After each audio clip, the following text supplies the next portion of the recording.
Big பாஸ்ல Vijay TV அப்பப்போ மாமா வேலை பார்த்து டிஆர்பி ஏற்றிக்கிட்டு இருப்பாங்க. அந்த மாமா வேலையவே நம்ம ஃபுல் டைமா பார்த்தா டிஆர்பி எங்கேயோ போயிடும் அப்படின்ட்டு. காதலோட வடிவங்கள் மாறி இருக்கலாம், ஆனா அதோட உணர்வுகள் மாறவே இல்லை. அதுக்காகவே உருவாக்கப்பட்ட ஒரு எக்ஸ்க்ளூசிவ் மாமா பேசோ தான் செகண்ட் லவ். செகண்ட் லவ்க்கான ஒரு ஸ்பேஸ் நிச்சயம் கொடுக்க முடியும். இதுல சினி ஃபீல்ட்ல இருக்கிற சில பேரு எப்படி அவங்களுக்கு லவ் பிரேக் இருந்திருக்கும் அவங்கள எல்லாம் தூக்கி போட்டு ரியாலிட்டி ஷோ மாதிரியா கொண்டு போனாங்க. அதுக்காக தான் இந்த வீட்டுக்குள்ள 6 ஆண்கள் 6 பெண்கள் வரப்போறாங்க. எப்படி ஆரம்பிக்கப்பட்ட இந்த ஷோ ஃபர்ஸ்ட் 2 வாரம் மொக்கையாவே போச்சு. ஆனா 3வது வாரம் பாத்தீங்கன்னா சண்டை அழுத எமோஷன் பயங்கர விறுவிறுப்பாக்கிட்டாங்க. நாம செஞ்ச தப்புங்களை சரி பண்ணி ஒரு ஃப்ரெஷ் ஸ்டார்ட். இந்த ஷோல பர்டிகுலரா ஒருத்தர் பாத்தீங்கன்னா 3 வாரத்துல 3 கேர்ள் ஃப்ரெண்ட பிடிச்சு கழட்டி விட்டுருக்காரு. அவர்தான் வெக்க. இவரோட முதல் கேர்ள் ஃப்ரெண்ட் யாருன்னு பாத்தீங்கன்னா மோனிஷா. டயலாக் வர சொன்னாங்க, ரொம்ப நல்லா இருந்துச்சு டயலாக். என் வாழ்க்கைக்கு ரெக்க கொடுக்க வந்த வெக்கே அப்படின்னாங்க. நான் பறந்துட்டேன். What a beautiful of the wonderful part. First வாரம் ஃபுல்லா அவங்க கூட டிராவல் பண்ணிட்டு அதுக்கப்புறம் பாத்தீங்கன்னா நைஸ் அப்படியே நழுவி விட்டாரு. எனக்கு சில இடத்துலலாம் வந்து ஜாலியா பேசணும், சிரிக்கணும். ஒரு நாள் பண்றீங்க, இன்னொரு நாள் ஆஃப் ஆயிடுறீங்க. நழுவிட்டு சிந்தூரி பக்கம் சாஞ்சாரு. சிந்தூரி எந்த மாதிரி கேரக்டர்? இது எப்பவுமே ரொம்ப சோகமா இருக்கும்டா. யார்த்தையுமே ஓட்ட மாட்டாங்க. தாமரை இலையில தண்ணி இருக்க மாதிரிதான். யார்கிட்ட பேசினாலுமே வந்து ஒரு ரொமான்டிக் ஃபீலிங்காவே பேச மாட்டாங்க. சிந்துரிக்கு என்ன டைப் பண்ணி யாருக்குமே தெரிய மாட்டேங்குது. யாருக்குமே சொல்ல மாட்டேன். அப்புறம் என்ன நீங்க வந்து அது சில பேரோட நேச்சரே அப்படித்தான். சோ இவங்க அந்த ஷோக்கு வந்திருக்கதே டோட்டல் வேஸ்ட் தான் அப்படின்னு சொல்லலாம்.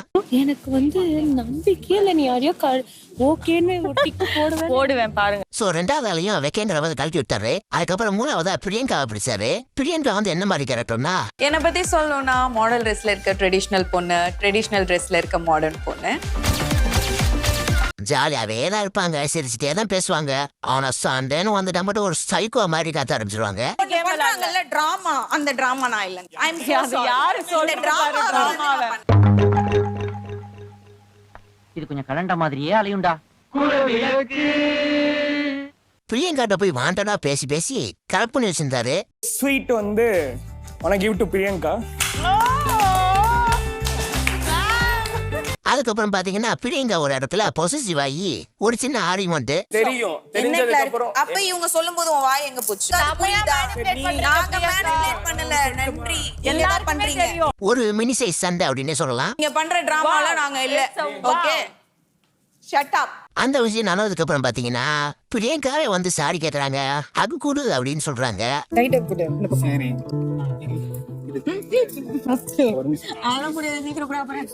ஆனா அவரு ஹக் கொடுக்க மாட்டேங்கிறாரு.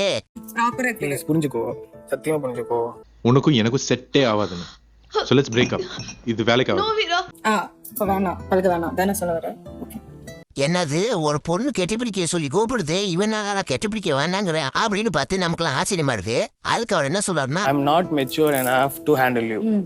எனக்கு பயமா இருக்கு ஆக்சுவலா. உன்கிட்ட வந்து பேசவே ஏதாச்சும் சொல்லிடுவியோ, நீ போய் சிந்து விட்டு சாரி கேட்டோ அப்படிங்கிறாரு.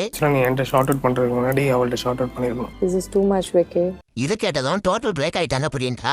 That moment I decided I really don't want him. டேய், நானே எல்லாத்தையும் மறந்துட்டு சமாதானமா போய் சரி ஹக் பண்ணி இந்த பிரச்சனையை முடிக்கலாம் அப்படின்னு பார்த்தா, நீ என்னடானா அவட்ட போய் சாரி கேட்டு வர சொல்ற. அவன் என்ன உனக்கு அவ்வளவு இம்பார்ட்டன்டா? நான் என்ன அவ்வளவு இறக்காரமா அப்படின்ற மாதிரி அவங்க தாட் போயிடுச்சு. இப்படின்னு தூக்கி போடுறது வந்து ராங், ரொம்ப தப்பு. அதுலயே வந்து டோட்டலா பிரியங்கா வெறுத்துட்டாங்க. முதல்ல யோசிக்கணும்ல மூளைய வச்சு.